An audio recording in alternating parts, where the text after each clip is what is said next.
자리에 앉으셔서 함께 보실 말씀 구약 시편 139편입니다. 시편 139편 구약성경 903쪽입니다. 구약성경 903쪽. 시편은 성경책 반으로 쫙 짜기면 거기에 이제 시편이 있습니다. 시편 139편 1절부터 15절의 말씀입니다. 구약성경 903쪽 1절부터 15절까지 한 절씩 교독하시겠습니다. 시편 139편 1절에서 15절입니다. 여호와여, 주께서 나를 살펴보셨으므로 나를 아시나이다. 주께서 내가 앉고 일어섬을 아시고 멀리서도 나의 생각을 밝히 아시오며 나의 모든 길과 내가 눕는 것을 살펴보셨으므로 나의 모든 행위를 익히 아시오니 여호와여, 내 혀의 말을 알지 못하는 하나도 없으시니라. 주께서 나의 앞뒤를 둘러싸시고 내게 안수하셨나이다. 이 지식이 내게 너무 기이하니 높아서 내가 능히 미치지 못하나이다. 내가 주의 영을 떠나 어디로 가며 주의 앞에서 어디로 피하리이까? 내가 하늘에 올라갈지라도 거기 계시며 스올에 내 자리를 펼지라도 거기 계시니이다. 내가 새벽 날개를 치며 바다 끝에 가서 거주할지라도 거기서도 주의 손이 나를 인도하시며 주의 오른손이 나를 붙드시리이다. 내가 혹시 말하기를 흑암이 반드시 나를 덮고 나를 두른 빛은 밤이 되리라 할지라도 주에게서는 흑암이 숨기지 못하며 밤이 낮과 같이 비추이나니 주에게는 흑암과 빛이 같음이니이다. 주께서 내 내장을 지으시며 나의 모태에서 나를 만드셨나이다. 내가 주께 감사하옴은 나를 지으심이 심히 기묘하심이라. 주께서 하시는 일이 기이함을 내 영혼이 잘 아나이다. 함께 읽습니다. 내가 은밀한 데서 지음을 받고 땅의 깊은 곳에서 기이하게 지음을 받을 때에 나의 형체가 주의 앞에 숨겨지지 못하였나이다. 아멘. 오늘도 주님의 보좌 앞으로 나오신 성도님들에게 하나님의 은혜와 평강이 함께 하시기를 축원드립니다. 옆 사람에게 반갑게 인사하겠습니다. 하나님 당신 편이십니다. 감사합니다. 무더운 더위가 지속되어지고 있습니다. 건강 유의하시기를 부탁을 드리면서 그럼에도 불구하고 우리가 또 이렇게 예배의 자리로 나왔습니다. 하나님께서 우리 영혼을 소생시키시고 또 시원케 하시리라고 믿습니다. 여름이 되면 여름 특집으로 설교를 준비하는데요. 재작년에 불후의 명곡 찬송가에 얽힌 이야기들 함께 나눴었는데 올해는 불후의 명곡 시즌2 시편 찬양을 준비해봤습니다. 원래 우리가 읽고 있는 이 시편은 다 곡조가 있었습니다. 그런데 세월이 지나면서 그 곡조는 사라지고 가사만 남게 되어졌죠. 어떤 교회 또 어떤 교단들은 하나님의 영감으로 기록되어진 이 시편만 가지고 찬양을 합니다.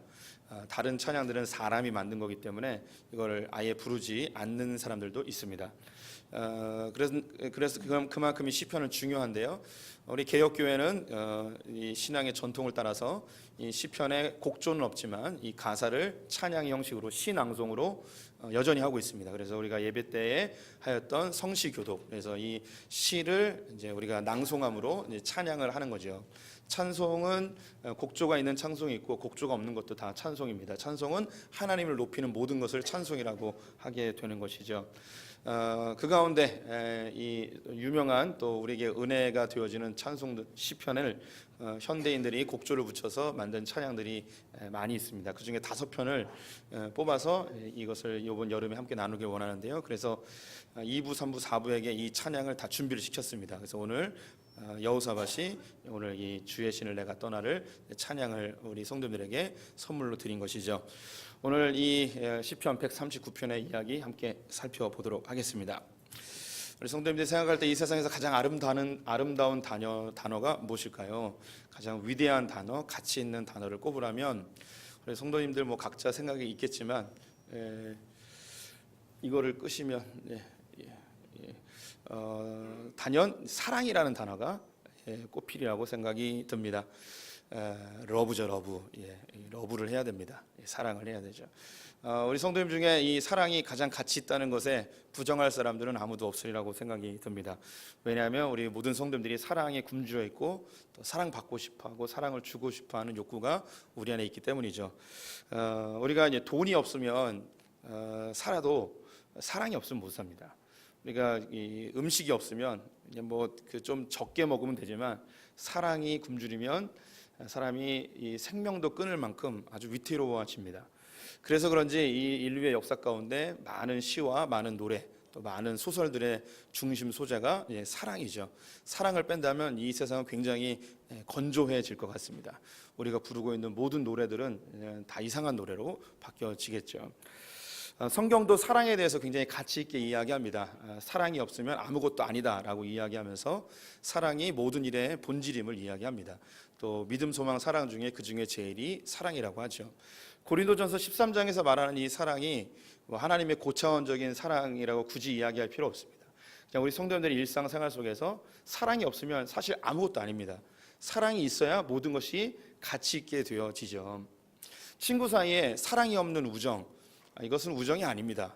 이익관계로 인하여서 사람을 이용하게 되는 것이죠. 제가 5학년 때까지 시골에 살다가 5학년 5월 달에 평택 시내로 이사를 가게 되었습니다. 그래서 학교를 전학을 하게 된 거죠. 당연히 아는 사람이 아무도 없겠죠. 5학년 때 시절은 제 기억 속에 지워버리고 싶은 순간입니다. 제가 어느 반에 이 배치가 되었냐면 참 신기한 게 그 학교는 축구부를 한 반에 다 모아놨어요. 그게 이제 제가 다녔던 반이었어요. 굉장히 거칠고 험악하고 굉장히 분위기 안 좋았겠죠.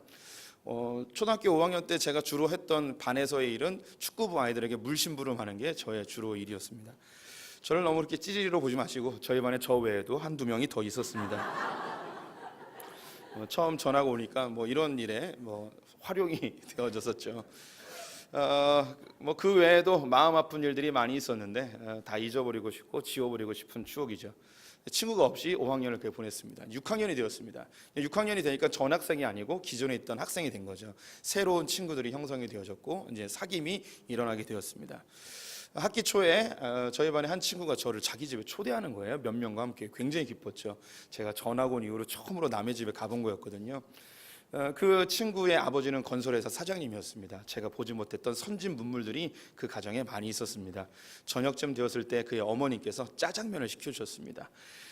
너무 감동했습니다. 이 집에 살고 싶다 이런 생각이 들 정도로 그 질전에 짜장면이면 목숨과도 바꿀 수 있는 그런 것이었죠. 짜장면을 맛있게 먹고 집에 돌아갔죠. 저는 그 다음 날 왜 내가 초대를 받았고 왜 짜장면을 먹었는지 알게 되었습니다. 그 다음 날이 반장 선거였습니다. 순간 내가 이용당하는구나 라는 생각이 들었죠. 하지만 짜장면을 먹었기 때문에 한 표를 던졌고 그 아이는 반장이 되었습니다. 제가 의리를 지킨 까닭일까요? 그 친구는 자기 생일 때 저를 또 초대해 줬습니다. 너무 기뻤죠. 그리고 우리 학교에서 제일 예쁜 여자아이도 초대를 시켜줘서 저는 감사함으로 정말 제 인생 처음으로 팔당호에 가서 수상 보트를 탔어요. 그때가 1982년, 3년 이때네요. 수상 보트를 탈 정도면 집안이 굉장히 자연스럽겠죠. 그런데 기쁘진 않았습니다. 뭔가 나도 들러리 같은 생각이 들었어요. 무슨 생각이냐? 이 아이와 그 우리 학교에서 제일 예쁜 아이, 이 둘이 만나기 위한 주변의 환경이었던 것을 나중에 깨닫게 되었습니다. 친구 사이에 우정이 없으면 이용당하는 것밖에 되지 않죠. 부모가 자식을 양육할 때 사랑이 없으면 그 양육은 그냥 정말 가축을 키우는 것과 크게 다르지 않을 수도 있습니다. 부모가 자녀를 체벌할 때 자녀가 알죠. 이 부모님이 사랑으로 나를 체벌하는지 아니면 자기의 화풀이로 하는지 알게 되어집니다. 그래서 아무리 세게 때려도 사랑이 담겨 있으면 아이들이 이것으로 자기의 마음을 다잡게 되어지지만 아무리 약한 체벌이라도 사랑 없이 자기의 화풀이를 한다면 이 아이는 삐뚤어 나갈 수 있는 상황이 되어집니다. 제가 살던 동네에 고아원이 하나 있었습니다. 제 친구 중에 그 고아원 원장님 아들이 있었고 또 다른 고아원에 살고 있는 친구들도 있었습니다. 그 아이들은 다 같은 새끼의 밥을 먹고 또 같은 옷을 입고 또 구호단체에서 온 물건들을 함께 나눠 쓰고 그랬죠. 그런데 신기한 게 이 원장님 아들의 얼굴에서는 빛이 광채가 나고 그 다른 아이들에게는 어둠의 그림자가 드리워져 있었습니다. 똑같은 환경에 똑같은 밥을 먹는데 왜 이렇게 달라질까요? 이미 다 아시듯이 한 사람은 사랑을 받고 자라고 한 사람은 사랑을 받지 못한 까닭에 그렇게 어둡게 되어지는 것이죠. 부부의 관계 역시 그렇습니다. 또 연인 관계도 마찬가지죠. 사랑 없이 나에게 좋은 핸드백을 사주고 맛있는 레스토랑에서 밥을 먹이고 같이 영화를 본다. 근데 사랑이 없다. 나중에 사랑이 없이 자기를 이용했다는 걸 알게 되어지면 그만큼 배신감도 없겠죠. 그만큼 우리의 삶 가운데 사랑이 없으면 모든 것이 다 헛되게 되어집니다. 그래서 사랑은 굉장히 가치 있고 중요한 것이죠. 그래서 그런지 우리는 사랑받고 싶어하는 욕구가 있고 또 사랑을 주고 싶어하는 욕구도 있습니다. 이런 관계들 속에서 우리는 마음의 풍성함과 또 안정감을 누리게 되어지죠. 중국의 사기를 쓴 사마천이라는 사람이 이런 유명한 얘기를 했습니다. 남자는 자기를 알아주는 사람을 위해서 목숨을 바치고 여자는 자기를 사랑해주는 남자를 위하여 화장을 한다라는 말이 있습니다. 이게 우리 모든 인류가 갖고 있는 같은 정서인 것 같아요. 그래서 이걸 심리학자들이 인정 욕구라고 이야기합니다. 인정은 모든 사랑받는 것에 대한 다 아우르는 말인데요. 우리 마음속에는 인정받고 싶고 사랑받고 싶은 마음이 다 있습니다. 그래서 사랑받으려고 애쓰고 노력하고 또 사랑이 공급되지 아니하면 자기가 무엇인가 행위를 하여서라도 이 사랑을 받고 인정을 받고 싶은 마음이 많이 있습니다. 어린 시절에는 부모님으로부터 사랑받고 싶어서 순종을 하는 아이들이 많이 있습니다. 그리고 부모님 말씀 잘 듣고 부모님 시키는 대로 잘 함으로 사랑받고 또 인정을 받게 되어지죠. 또 학교에 들어가게 되면 선생님으로부터 인정받고 싶은 마음에 공부를 열심히 하기도 하고 그렇죠. 또 친구들 관계 속에서 인정받기 위해서 힘을 키우기도 하고 또 다른 친구들이 다니는 학원도 같이 동질화되기 위하여 또 다니기도 하고 다른 친구들이 갖고 있는 학용품이나 장난감이나 어떤 전자기기가 있으면 자기도 갖고 싶어 합니다. 그 이유는 사랑받고 싶어서요. 인정받고 싶은 유대감을 갖고 싶어하는 그 안정감 때문에 그런 것을 하게 되어지죠.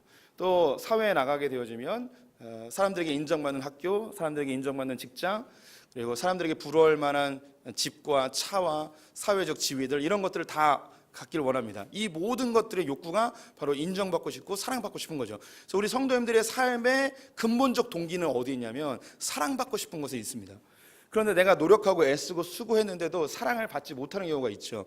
그러면 부정적인 방법으로 이것이 표출이 되어집니다. 자녀를 키워보신 분들이라면 아시듯이 아이들이 관심받고 사랑받고 싶으면 깽판을 칩니다. 물을 엎어버리거나 밥을 안 먹거나 울거나 자기 동생을 해코지하거나 이렇게 하게 되어지죠. 또 때로는 학교에서 자기가 인정받기 위하여 폭력을 행사하여 사람들이 자기를 두려워하고 또 자기의 말에 복종하는 모습을 보면서 그러면서 인정받고 싶어 하기도 합니다. 또 여자들 같은 경우에는 아름다운 외모를 가끔으로 인하여 시선을 받고 인정을 받는 이런 것이 이제 나타나게 되어지죠. 그런데 이런 것도 잘 되지 아니하였을 때 사람들은 이 인간관계 속에서 인정과 사랑이 아닌 다른 매체를 통하여서 비인격체를 통하여서 사랑과 인정을 받으려고 합니다. 그래서 어떤 물건을 집착하여 모은다든가 어떤 취미에 집착한다든가 이런 일들이 벌어지죠. 근데 이것도 좀 괜찮은데 이게 점점 심해지면 중독과 범죄로까지 이어지게 되어집니다. 제가 지난주에 뉴스를 보다가 이 설교에 어울리는 뉴스 하나를 준비해 봤는데요. 함께 보시도록 하겠습니다. 네, 요즘 청소년들 사이에서 자신의 몸에 일부러 상처를 내고 그 사진을 SNS에 올리는 문화가 번지고 있습니다. 이런 자해를 반복하다 보면 중독이 되고 더 강한 자극을 찾을 수 있다는데 정신과 의사들이 대책을 촉구하고 나설 정도로 심각합니다. 한수연 기자입니다. 넉 달 전 팔에 자해를 했다는 18살 조 모양의 이야기를 들어봤습니다.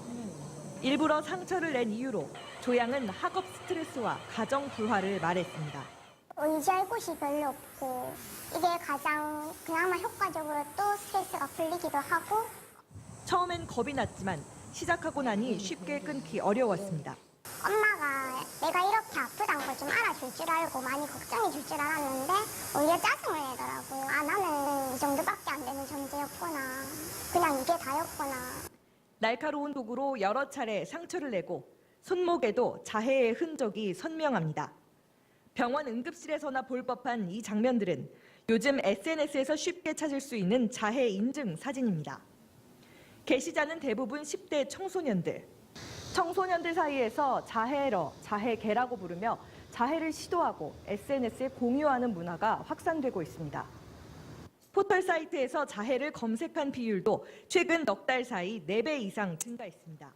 나는 자해를 하면서 나는 이상한 사람이다. 나는 이제 어디서든 소속될 수 없다라는 그런 느낌에서 이제 좀 해방되는 거죠. 다른 사람들과 공감을 하고.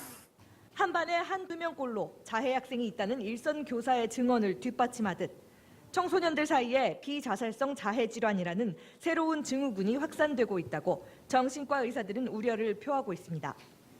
SNS에서의 조회수가 주는 가짜 유대감에 의지하는 부작용을 막기 위해 관련 사진을 차단할 수 있도록 당국이 조치를 취하고 무엇보다 자해를 탓하기 전에 자녀나 학생이 좌절한 원인을 살펴야 한다고 말합니다.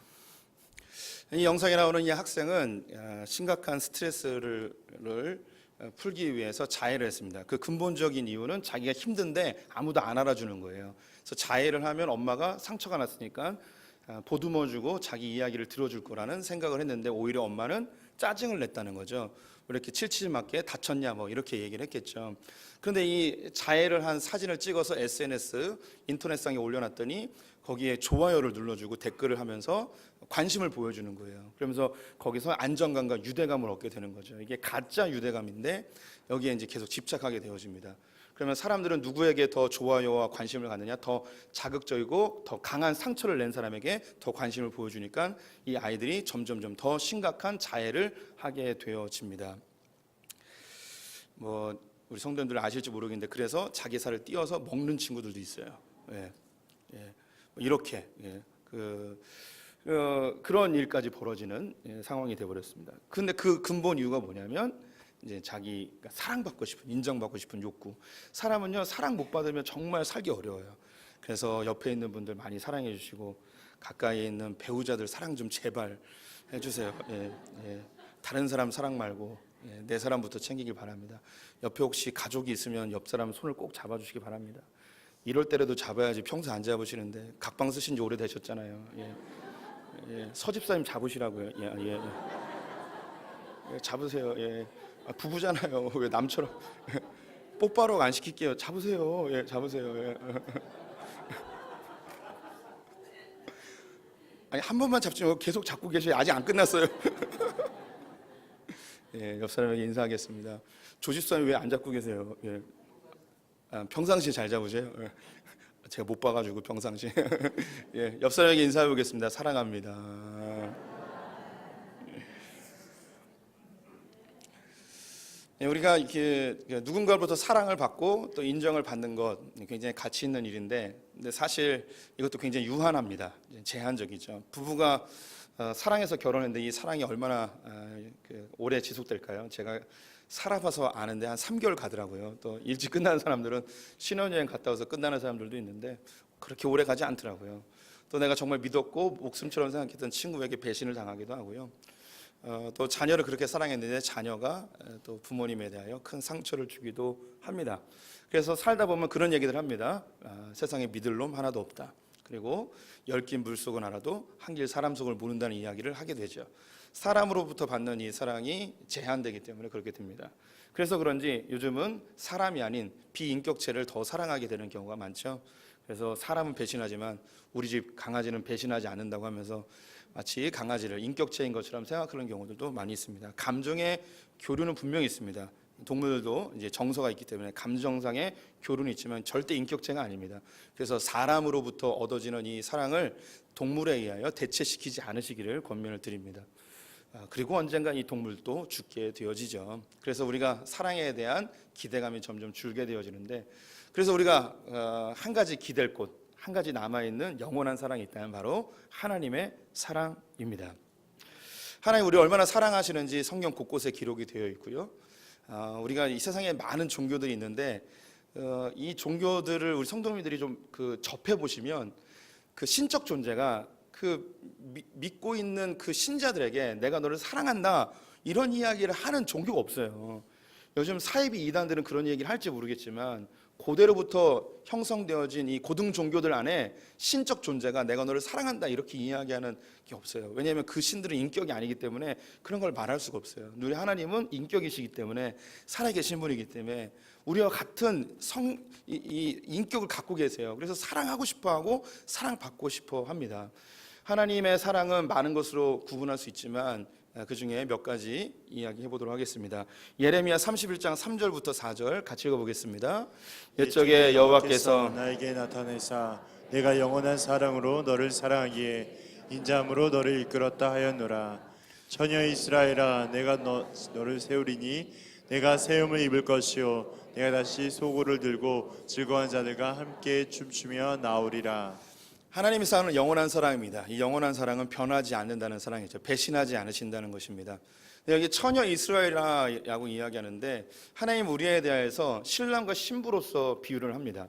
하나님 우리를 사랑하시는데 연인처럼, 그것도 결혼을 바로 앞에 둔 남자가 신부를 사랑하는 것처럼 하나님 우리를 그렇게 뜨겁게 사랑하신다는 거죠. 남녀 사이에 가장 사랑이 불탈 때가 언젠가 바로 결혼하기 직전이 가장 뜨거운 사랑이겠죠. 그래서 신기하게도 우리는 아직 결혼식을 안 했습니다. 하나님하고 주님이 다시 오시게 되면 저 천국에서 혼인잔치를 하게 되어지죠. 그래서 하나님은 끊임없이 우리를 어떻게 사랑하시느냐, 결혼을 앞두고 있는 신랑이 신부를 정말 목숨 걸고 사랑하는 것처럼 지금 그렇게 우리를 사랑해 주고 계십니다. 제가 뭐 인생을 많이 살진 않았는데 연애라는 걸 해보면 건강한 연애와 건강하지 않은 연애가 있어요. 기독교 안에서 건강한 연애가 뭐냐면 연애를 하면 할수록 하나님과 더 가까워지는 거예요. 반대로 건강하지 않은 연애는 연애를 하면서 교회와 점점 멀어지는 거죠. 이건 여자에게 혹은 이성에게 몰입되어 있는 거지 하나님 안에서 사귀는 게 아니에요. 연애를 깊이 하면 하나님이 우리를 얼마나 사랑하시는지, 그리고 가장 먼저 느껴지는 게 질투하시는 하나님을 알게 돼요. 내가 좋아하는 이성이 누군가 다른 사람과 이야기만 해도 막 열불나는 거예요. 질투하시는 하나님이라는 뜻이 연애를 시작하면 100% 와닿아요. 그냥 공감이 되어지는 거예요. 그래서 연애를 하면 하나님을 더 많이 이해해요. 그래서 우리 성도님들 많이 사랑하시되 하나님 안에서 사랑하시고 하나님의 마음을 이해하셨으면 좋겠습니다. 하나님 우리 성도님 너무너무 사랑하세요. 그 남편이 신부를 사랑하듯이 목숨 걸어 사랑하시는 그 하나님의 영원히 변하지 않는 사랑을 신뢰하셨으면 좋겠습니다. 더불어 하나님 우리를 사랑할 때에 부모가 자식을 사랑하는 것처럼 사랑하신다고 표현합니다. 시편 2편 7절 말씀 같이 읽습니다. 내가 여호와의 명령을 전하노라. 여호와께서 내게 이르시되 너는 내 아들이라. 오늘 내가 너를 낳았도다. 하나님이 우리를 아들이라 이야기하고 내가 너를 낳았다 이야기합니다. 이 세상에 가장 위대한 사랑을 또 꼽으라면 단연 부모님이 자식을 사랑하는 거겠죠. 그런데 부모님, 아빠와 엄마 중에 그 사랑의 강도를 따진다면 훨씬 더 어머니의 사랑이 클 것 같습니다. 왜냐? 9개월 동안 뱃속에서 키웠고 해산의 고통을 통하여서 아이를 낳았기 때문에 정말 목숨처럼 그 아이를 사랑하게 될 것이죠. 그래서 이 하나님께서 우리를 내가 너를 낳았다라고 표현할 때 여성적인 어머니로서의 모습을 보여주고 있습니다. 하나님은 여성도 아니고 남성도 아닙니다. 성이 없으시죠. 우리가 이제 천국 가도 남성 여성의 개념이 없게 되어지죠.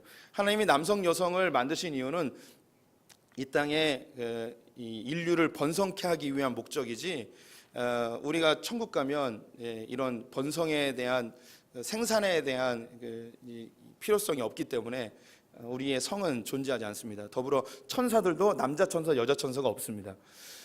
그래서 우리 이단 중에 하나님 교회에 그 여자 하나님이 계시죠. 어머니 하나님. 누가 이제 어머님 하나님 믿자고 그러면 절대 혹하지 마시길 바라고요. 하나님은 남성도 아니고 여성도 아닙니다. 하지만 아버님의 속성도 있고 어머니의 속성도 있는 거예요. 그런데 우리에게 내가 너를 낳았다라고 이야기할 때에 그 엄마가 해산의 고통을 통하여 아이를 낳듯이 우리를 그렇게 사랑하시고 목숨 바쳐 우리를 보호하신다는, 우리를 지키신다는 그 하나님의 뜨거운 사랑이 그 안에 담겨 있습니다. 부모님은 자식을 절대 포기하지 않습니다. 자식은 부모님을 배반할지라도 건강한 부모님이라면 자기의 정말 목숨을 바쳐서라도 자기의 자녀를 끝까지 사랑하고 지키려고 하지요. 우리의 부모님이 그래도 부족하지만 완벽하신 하나님은 이것을 실현해 내십니다. 또 우리 가끔 부부 관계 속에서도 해결되지 못하는 우리의 문제들이 있고요. 또 부모님에게 말씀할 수 없는 또 그런 삶의 문제도 있습니다. 그때 필요한 것이 이제 친구인데요. 우리의 벗들, 하나님 우리에게 대해서 친구처럼 사랑한다고도 이야기합니다. 요한복음 15장 13절에서 15절 말씀 같이 읽어봅니다. 사람이 친구를 위하여 자기 목숨을 버리며 이보다 더 큰 사랑이 없나니 너희는 내가 명하는 대로 행하면 곧 나의 친구라. 이제부터는 너희를 종이라 하지 아니하리니 종은 주인이 하는 것을 알지 못함이라. 너희를 친구라 하였노니 내가 내 아버지께 들은 것을 다 너에게 알게 하였음이라. 하나님 우리를 친구라 이야기합니다. 아브라함에 대해서는 나의 벗이다라고까지 이야기를 하죠. 우리를 종으로 대하지 아니하시고 친구라 대합니다. 이 친구는 함께 동행합니다. 고민 있을 때 함께 나누고 격려하고 위로하고 세워줍니다. 하나님은 우리와 함께 일하기 원하시죠. 우리를 종처럼 부르시는 게 아니라 우리를 벗으로서, 우리를 동역자로서 우리를 부르십니다. 하나님 우리가 명령할 때 우리가 거절하면 하나님 기다려줄 수 있는 분입니다. 또 우리가 다른 방법을 제시하면 하나님 그걸 수용해 주시기도 합니다. 또 내가 내 뜻대로 하다가 실수하면 하나님께서 그것을 다시 능력자이시기 때문에 고쳐서 우리와 함께 영광을 누리길 원하시죠. 이게 아버지 하나님, 또 우리의 친구 같은 하나님이 되시는 것입니다. 우리 성도님들이 힘들고 어려울 때 우리의 부모님에게도 말하지 못하고 나의 배우자에게도 말하지 못하는 문제들 누구에게 이야기하느냐? 나의 친구 되신 주님께 아무 때나 수시로 쉬지 말고 이야기하시고 기도하시는 분들이 또 되셨으면 좋겠습니다. 하나님은 우리에게 이 남녀 간의 사랑처럼 우리를 사랑하시고 부모님이 자식을 사랑하는 것처럼 사랑하시고 친구가 사랑하는 것처럼 사랑하십니다. 근데 이 모든 것보다 더 상위에 있는 하나님은 사랑이시다라고 표현하는 그 완벽한 하나님, 그 사랑의 하나님이 드러나는 장면이 오늘 시편 139편입니다. 하나님 존재 자체가 사랑이세요. 그냥 그 하나님이라는 이름 그 자체만으로 우리에게 사랑이라는 감정으로 우리에게 다가오십니다. 그래서 하나님 그 존재 자체가 우리에게 안정감과 만족감을 주게 되는 거죠. 오늘 시편 139편은 다윗이 지은 시입니다. 그가 도망자의 세월을 보내며 지은 것인데요. 그가 도망자의 세월을 보낼 때에 사울에 의하여 10여 년 넘게 쫓김의 세월을 당한 때도 있었고 그의 아들 압살롬에 의하여 폐위를 당하고 도망간 시절도 있습니다. 언제 지은 시인지 모르겠지만 아마도 사울에게 쫓김을 당할 때 지은 시가 아닐까 생각이 되고 압살롬에게 쫓김을 당할 때도 예전에 자기가 지은 시이기 때문에 다시 읊조리지 않았을까 생각이 듭니다. 다윗은 인정받지 못하는 삶이었습니다. 사랑받지 못하는 삶이었죠. 일단 가정의 환경에서부터 그랬습니다. 그는 부모님으로부터 인정받지 못했습니다. 사무엘 선지자가 와서 왕으로 지목될 자를 찾을 때에 다윗은 그 자리에 있지 않았습니다. 홀로 양을 치러 가게 되어졌죠. 그가 형들이 전쟁터에 나갔을 때에 아버지의 심부름으로 도시락을 가지고 전쟁터에 형님들을 만나러 갔는데 큰형이 하는 이야기가 네가 왜 여기 왔느냐 하며 그를 조롱하는 장면이 있습니다. 형들에게 인정받지 못하고 부모님에게 인정받지 못했죠. 그 마음속에 인정받고 싶은 욕구가 왜 없었겠습니까? 어쩌면 그의 평생에 나를 알아주는 사람을 위해서 한번 내 인생을 바쳐보겠다라는 생각을 왜 해보지 않았겠습니까? 근데 그의 기회가 왔습니다. 골리앗을 물리쳤는데 그가 군인이 될 수 있는 나이가 되었을 때 사울 왕에 의하여 그가 군인이 되었고 그런 승승장구해서 군대 장관까지 되게 되었습니다. 그가 왜 목숨을 바쳐 사울을 위해 그렇게 열심히 싸웠을까요? 아마도 제가 생각할 때 사울이 그를 인정해 줬습니다.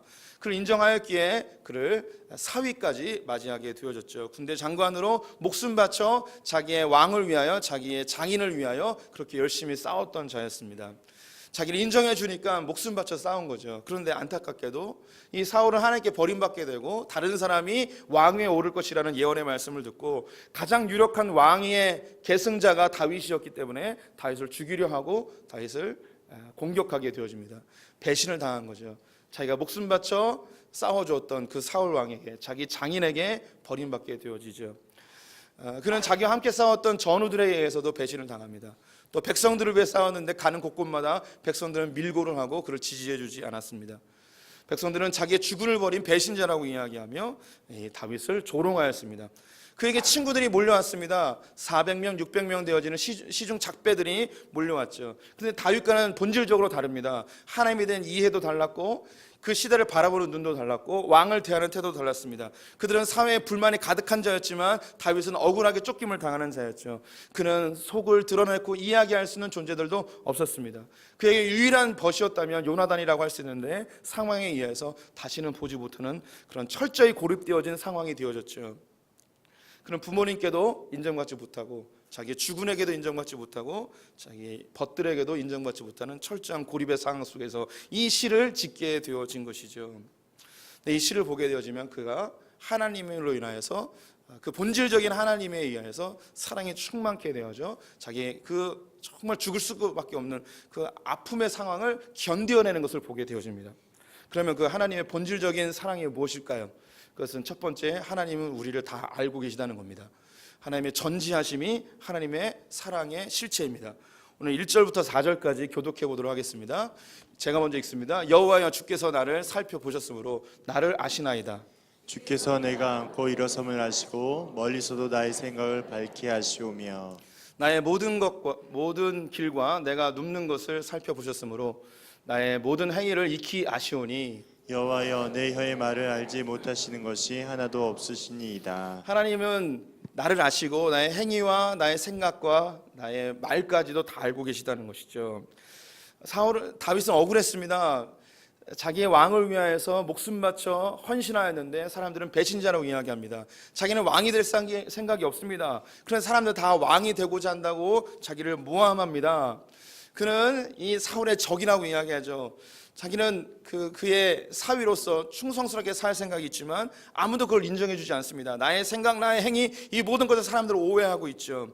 우리 인생을 살다 보면 그런 이야기를 듣습니다. 나는 정말 순수하게 행했는데 내가 저 사람의 흑심을 안다고 이야기도 하고요. 네가 이 집에 들어와서 우리 가정을 위해서 한 일이 뭐냐고 이야기합니다. 평생 헌신했는데 아무도 인정해 주지 않고 알아주지 않는 그런 상황 속에 우리는 답답할 때가 있죠. 그때 이 다윗은 하나님이 나를 다 아신다는 거예요. 하나님이 나 다 알고 계시다는 거죠. 이게 얼마나 큰 위로와 격려와 인정이 됩니까? 하나님의 그 전지하심이 하나님의 사랑으로 다가오는 거예요. 아, 나를 다 아시는구나. 사람들은 몰라도, 사람들은 다 오해해도, 사람들은 나에 대해서 잘못 생각할지라도 하나님은 나를 아시는구나. 나의 이 마음속에 있는 순수함을 아시는구나. 이것이 다윗에게 힘이 되었습니다. 그럼 여기서 궁금해지는 게 있죠. 하나님이 나를 왜 그렇게 알고 싶어 하는가? 나를 알아서 뭐 하는가? 내 생각과 나의 상황을 다 아셔서 뭐 하시려 하는가? 5절과 6절 말씀 보시겠습니다. 함께 읽습니다. 주께서 내 아의 앞뒤를 둘러싸시고 내게 안수하셨나이다. 이 지식이 내게 너무 기이하니 높아서 내가 능히 미치지 못하나이다. 하나님이 나를 알고자 하는 이유, 하나님 나를 샅샅이 뒤져서 나의 생각과 나의 말의 혀와 나의 행위까지도 다 알기 원하는 이유가 뭐냐? 나의 앞뒤를 둘러싸셔서 나를 완전히 뒤집어 엎어서 그 위에 안수하기 원하시는 거예요. 지난주에 이야기했던 합력하여 선을 이루신다는 다른 표현이에요. 이 세상은 나에 대해서 오해하고 착각하고 나를 험담하지만 나의 생각과 행위를 다 아시는 주님이 이 모든 것들을 합력하여 나에게 안수해 주신다는 거죠. 하나님을 의지하고 하나님만 바라보는 나의 심령을 아시는 주님이 내 앞뒤로 완전히 둘러싸서 악한 것들이 침입하지 못하도록 나의 실수까지도 나의 어려운 상황까지도 다 바꾸어 버리시는 하나님의 그 안수의 능력. 그래서 우리를 알기를 원하시는 거예요. 다 지켜보고 계시는 거예요. 나의 생각까지도 샅샅이 다 뒤져서 그 안에 있는 자그마한 겨자씨만한 믿음이라도 주님이 발견하셔서 봐라, 얘 이 마음속에 이런 믿음이 있다, 하나님에 대한 이런 사랑의 마음이 있다 하며 그에게 안수하시는 하나님, 나를 아시는 그 전지하신 하나님, 그 하나님이 우리에게 사랑으로 다가오게 되죠. 두 번째, 하나님의 본질적인 그 실체가 우리에게 사랑으로 다가오는 이유는 하나님은 어디에나 계시는 분이십니다. 우리 본문 7절에서 10절 말씀 교독해 보겠습니다. 제가 먼저 읽습니다. 내가 주의 영을 떠나 어디로 가며 주의 앞에서 어디로 피하리이까? 내가 하늘에 올라갈지라도 거기 계시며 소울에 내 자리를 펼지라도 거기 계시니이다. 내가 새벽 날개를 치며 바다 끝에 거주할지라도 거기서도 주의 손이 나를 인도하시며 주의 오른손이 나를 붙드시리이다. 다윗은 사울을 피하여 압살롬을 피하여 이곳저곳을 헤매고 다녔습니다. 때로는 바다 끝에 거하고 싶은 마음으로 블레셋으로 가고 모압에도 갔습니다. 그는 흑암에 갇혀진 것처럼 동굴 속에 갇혀 며칠을 그렇게 숨어 지내기도 하고 풀숲에 숨어 지내기도 하였습니다. 그가 어딜 가든지 그는 고립되어진 완전히 외로운 상태였지만 놀랍게도 그는 가는 곳곳마다 자기를 도우시는 하나님을 경험하게 되어집니다.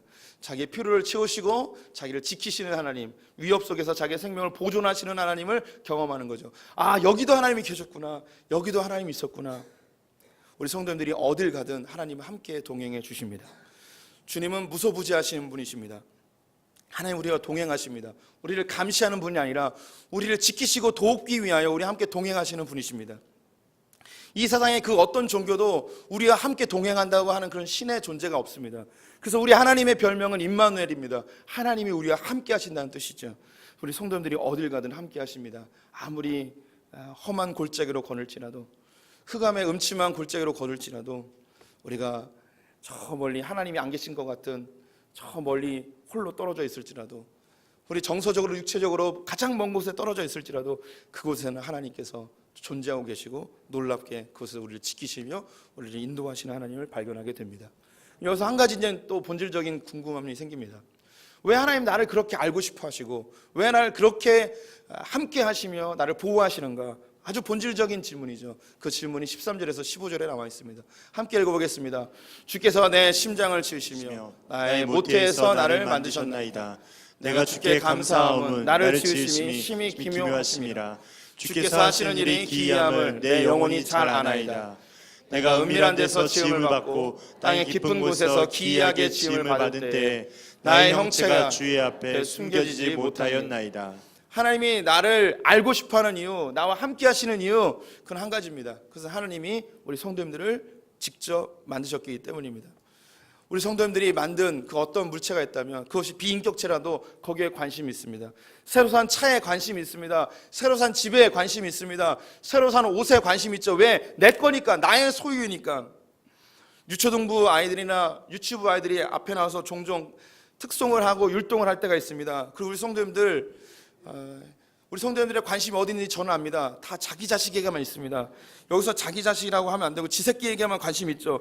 옆에 누가 있는지 아무도 모릅니다. 저 옆에 누가 굴러 떨어져도 관심이 없습니다. 자기 아이만 오직 관심이 있죠. 왜 그럴까요? 아주 정상적인 거죠. 내 새끼니까, 내가 낳았으니까, 내 식구니까 관심이 있는 겁니다. 하나님이 우리를 왜 그렇게 알고 싶어 하는가? 왜 우리와 동행하시며 우리 그렇게 돕고 계시고 우리가 어떻게 해야 되든 잘 되기를 왜 이렇게 간절히 소망하시는가? 그 이유는 바로 하나님이 우리 성도님을 만드셨습니다. 어머니의 태 속에서 조성되기 전부터 우리를 알고 계셨습니다. 은밀한 곳에서부터 우리의 형체를 주님이 친히 만드셨습니다. 이 하나님 우리를 만드셨다는 이 고백 역시 그 어떤 종교에서도 존재하지 않습니다. 어떤 과학주의나 진화론처럼 우리가 우연히 원숭이에서 진화됐다고 그렇게 믿으시면 그것이 오히려 우리에게 안정감을 줍니까? 절대 안정감을 주지 못합니다. 내 힘으로 인생을 개척해야 되기 때문에 늘 불안합니다. 하지만 하나님 나를 만드셨고 하나님 나를 지키시고 나를 모든 걸 다 아시고 나의 체질을 아시고 나를 위해 가장 좋은 걸로 인도하시는 하나님을 알고 있다면 이것이 바로 우리에게 안정감과 만족감을 주는, 하나님이 사랑이시구나, 나를 위해 지금도 일하고 계시는구나, 나를 너무너무 자기 목숨처럼 아끼시는구나, 자기 아들을 십자가에 못 박혀 죽이면서까지 나를 그렇게 건져내고 나를 지키시고 나를 보호하시고 나를 천국 백성 삼으시길 원하시는구나. 그 하나님을 아버지라고 부를 수 있는 성도님들, 이 세상에서 가장 복된 자들임을 믿으셨으면 좋겠습니다. 좀 오그라드는 일이긴 하지만 우리 같이 고백해봤으면 좋겠습니다. 아버지라고 한번 이렇게 고백해보면 어떨까요? 오그라드는 이겠지만 진심으로 마음을 담아서 하나님 아버지를 아버지라고 불러봅시다. 함께 아버지를 입으로 고백해 봅시다. 아버지, 아버지, 아버지. 우리 같이 찬양해 볼까요?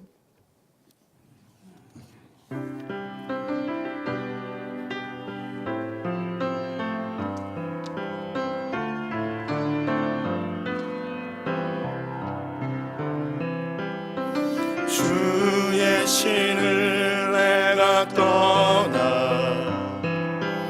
어디로 피하리까? 주는 모든 것 아시오니 어디로 다니리까? 내가 새벽 날개 치며 저 바다 끝에 거해도 어둠도 숨기지 못하리라.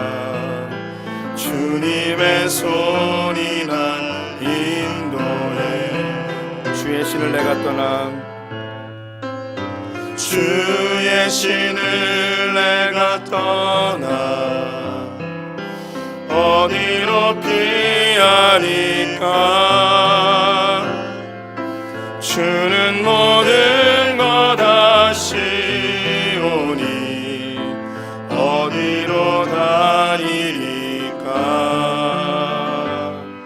내가 새벽 날개 치며 저 바다 끝에 거해도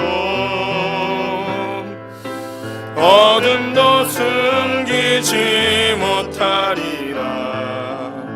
주님의 손이 날 인도해. 주님은 내 모든 것을 지으신 분이시니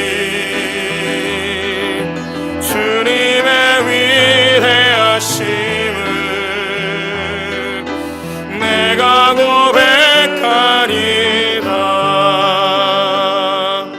주의 신을 내가 떠나 어디로 피하리까.